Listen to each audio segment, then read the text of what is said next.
I need some traction. All right, so I spent the last 3 years at Pinterest working on growing international, which meant getting people to actually try it. So I'm going to talk about a lot of the tactics we use to convert the world into trying Pinterest. But first, I want to start with an audience exercise. How many of you have gone to a website and been asked to sign up to view the content on it and said, I'm not going to do that? Okay, a lot of you.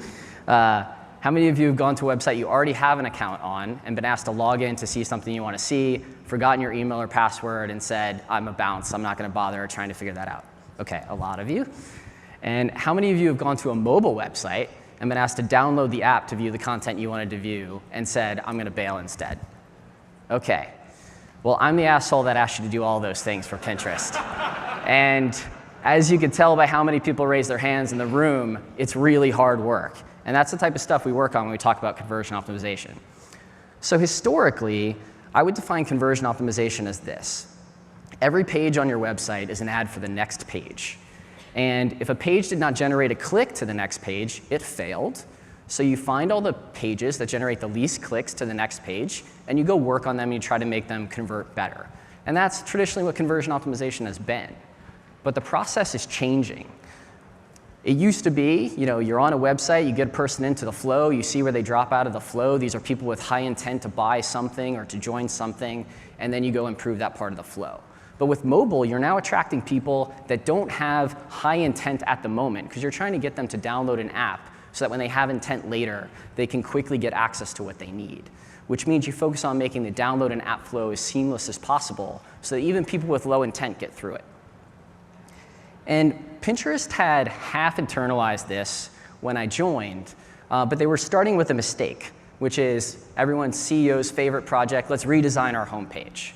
And this project took 3 months, and it resulted in a 15% improvement in conversion rate. Not bad, right? I think we'd all be happy with that.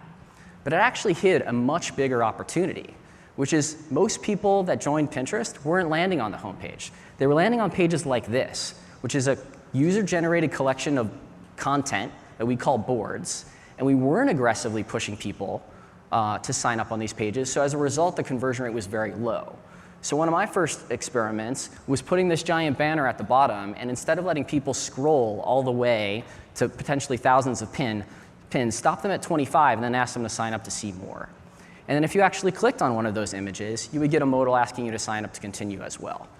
This project took 2 days, and it had a 50% improvement in conversion rate on way more traffic than we ever got to the homepage. So back to what Elliot was talking about earlier, if you find something like this that works, you don't move on to something else, you double down. So for us, that meant we iterated on it until we couldn't iterate anymore. So in this example, which got more aggressive, as you scroll down, the banner scrolls up, eventually taking up the entire page, forcing you to sign up. The engineer loves the Avengers. That's why we always use the Avengers. And in this example, if you click on a pin, you'll see that pin zoom in and out, and then related content to show you that there's more than just the single image you were looking for. And those were some iterations, and then we eventually were able to improve it even further. So in this example, we decreased the size of the modal by 1/3, and we were able to maintain the conversion rate. And we were able to have a much simpler sign-up modal when you clicked on an image and maintain the conversion rate there. So trying to not just optimize conversion rate, but user happiness as well, because we got a lot of negative feedback about how aggressive we were at signing people up. The interesting thing when you start optimizing other parts of your funnel besides your homepage is that you actually might be getting data that your homepage doesn't have. So in our case, we had these people landing on boards about very specific things. In this case, someone landing on a page about double exposure photography with artwork from Saatchi Online Artists. And part of our onboarding flow is to ask you what topics you care about. So in this case, we can customize the onboarding flow for topics we already think you care about based on where you landed. And this increases the activation rate of people who do sign up, which is super important. So one of the things that happens when you have something work super well like this project, which we call gift wrap, is it creates constraints that your team thinks through and can create a local maxima problem, where you have a great design that's working, but it's one design, And the constraints of it allow you to do more and more direct optimizations that have smaller and smaller impact over time, but prevent you from thinking about something totally new that might convert way better if given the same amount of effort. And we were having this problem at Pinterest as well. GIF wrap's working super well, but we're getting smaller and smaller gains from iterating on it. So we created a second team to say, hey, let's revisit some of those assumptions from GIF wrap and see what will happen. And one of those assumptions was that if you're coming to Pinterest, this is the only time we're going to see you. So we got to be really aggressive about pushing you into the real product, which is not just a random collection of images that someone curated, but a personalized home feed of the topics you care about. As we started getting better at SEO and more confident in our international growth, we could revisit that assumption and say, hey, we're going to see this user again on some different intents later on, and then we can optimize more for when they get into the sign-up funnel. They have a better understanding of what they can use Pinterest for. So this is a screenshot with a subtle change. We added a left navigation that showed you a bunch of the topics you can use Pinterest for, and we removed the sign-up modal. And as we did qualitative research on this flow versus the old flow, in the old flow we'd say, hey, you're leaving Pinterest, what is Pinterest for? And they'd say, oh, it's for collecting images of double exposure photography. Oh, it's for collecting images of woodworking ideas. They would think it was just for the thing that they saw. They weren't able to extrapolate that Pinterest was for anything that you were interested in. We add this left navigation, no one clicks on it, but we ask similar users, what is Pinterest for? And they're like, oh, it's a way to collect images on anything you're interested in. So we're like, okay, we're starting to impact people's understanding of Pinterest before they get in the funnel. Now let's think about, can we convert them later on? So this is an early experiment we tried where this particular user, they came in originally on a photography query. They came back later for something cocktail related, and then this is their third time on Pinterest for something different, and they're looking at minimalist tattoos. Now we pull up a modal saying, hey, we think we have a good idea of what you're interested in. Do you want to see a personalized feed of that type of content? So we're actually selling the real Pinterest product here instead of, hey, just stop looking at this free stuff and start getting into what we want you to do. And then if you click on that, as you're browsing the feed, we can say, hey, do you want to customize this feed further? Give us your gender. Do you want to get back to this feed in the future? Give us your email address. And now all of the things we were asking for to sign up, which felt business focused, now feel user value focused. And they make more sense to the user why they're doing it. And these are experiments that are still happening in different countries at Pinterest right now. So I talked a lot about things we've done on the Pinterest website. You guys are probably like, well, what about mobile? And Pinterest is actually 85% of its usage is on mobile. And mobile started becoming a bigger opportunity for converting people initially as well. So the first question you have to ask when you're thinking about getting people on mobile web to do something is, like, what exactly do you want them to do? Do you want them to sign up on mobile web right then and there, or do you want them to download the app? And that's a question that's going to be different for different businesses. So we had to run an experiment at Pinterest and see what the answer was. And what we saw is that while way less people would download the app in that experiment, those that did activated at 3 times the rate into engaged users. So even with a lot less downloads versus signups, we got more engaged users by pushing the app. So then we said, let's get smarter about how we push people to the app. Can we improve that rate? So we started with the traditional Apple Smart banner, which is actually the stupid banner. It's like the worst working thing ever. And we started iterating. So getting a little bit more aggressive, selling the value, bringing in a little bit of the content that you're going to see once you download the app, making that rotate between different images you're going to see, and then eventually not even making it an interstitial, but making it a header that you can just scroll past. But if you click on any of that content, it's going to deep link you into the app or take you directly to Google Play or the App Store to get the app. And all of these experiments get better at selling the value of downloading the app and getting more people to do it. And those people convert at a high rate into engaged users, which means Pinterest is happy, users are happy. And this is actually what it looks like today if you go to Pinterest on mobile.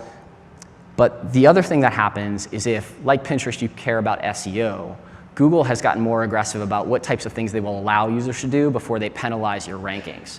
So now if you come from Google, you get a much less aggressive promotion to download the app because this actually fits Google's guidelines and the interstitial header does not anymore. The other thing we noticed is that when people download the app, it takes time, especially in international countries, which is where we were focused. So what we did is we put up, when people go back to the browser, we refresh the page and we remind them that they checked out the Pinterest app. And this page alone increased the number of people who downloaded it that actually converted into signups and became engaged users. And then when people open the app, we remind them what they were looking at on mobile web and what they were trying to get to, and we put a sign-up modal in front of it to remind them, in this case, someone was trying to look at kittens. We got them to download the app. Going to put those kittens in the background and ask you to sign up to get to them. And this works very well at increasing sign-up conversion rate and activation rate. But that's just getting people into the initial app. What about actually making sure they sign up for the app? And what if they don't have any context that we can use as a lever to get them in? So this was the Pinterest sign-up flow on Android before, which is where most of international growth was happening. And it was 5 steps: email, password, name, and then gender and age were skippable if you didn't want to give us that information. And what we said is, can we do better here? Can we remove friction? Typing on mobile is hard. What are some things that we can do? So in older versions of Android, which is what most people are still using, you can, at time of app download, ask people for their contact list, which not only gives you what contacts they have, but it gives you their contact information. So in that case, we would pre-populate the email address that's associated with that phone in the email field, and they just had to click the Continue with Email button. And then what we noticed is that when you pre-populate that email address, usually it has a name associated with it, which is the name of that person. So instead of asking people for their name, we just would say, hello, person, and then they could edit that if they didn't want to use their real name on Pinterest. And then we said, OK, passwords are super annoying, but not only are they super annoying, but they're kind of a relic of security from the web. They're not really as secure as you holding this device that we know is yours. So why don't we remove the password field and instead just set a unique token on that device so you can always get into your account on that device? So we were able to go from 5 steps, in which 2 were skippable, to 3 steps where one of them is already pre-filled and the other 2 are optional. And this increases the conversion rate of people that get into the real product and experience the value that Pinterest provides. So that's worked out really well. And this is something that Pinterest isn't giving up on. It continues to experiment on. It'll probably get better. So I've talked about a lot of things that Pinterest has done to try to improve conversion rate, to get people to download the app, to get people to sign up on web. What are some things that you can take home and try on your businesses? So the first is to identify and prioritize your highest traffic opportunities. It might not be your homepage. It might be these user-generated content pages, for example. The other thing about that is you want to eliminate steps that don't add value to the user or explain why you're asking for that. So in the case of our mobile app, we're able to get rid of passwords, email address, and name as fields that you had to enter on mobile. And on the web, we're able to recontextualize why you would want to give your email address or why gender mattered. You also want to use any data you have on the user to your advantage. If someone's coming in on a page on something very specific, like double exposure photography, chances are they probably want to look at that content when they sign up. You also want to prioritize the right metric in your experiments. Engaged users is actually what you want. You don't want more signups if they're not going to engage. And that helped us prioritize the really right path for growth for Pinterest. You want to escape the local maxima. Don't get stuck in iterating on the same strategy. Make sure you expend time trying to find new strategies that may take longer to pay off.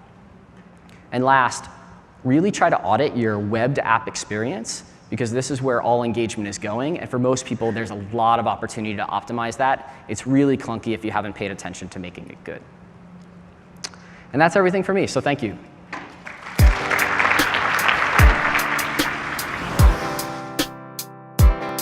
I need some traction. You need some traction. Let's get some traction.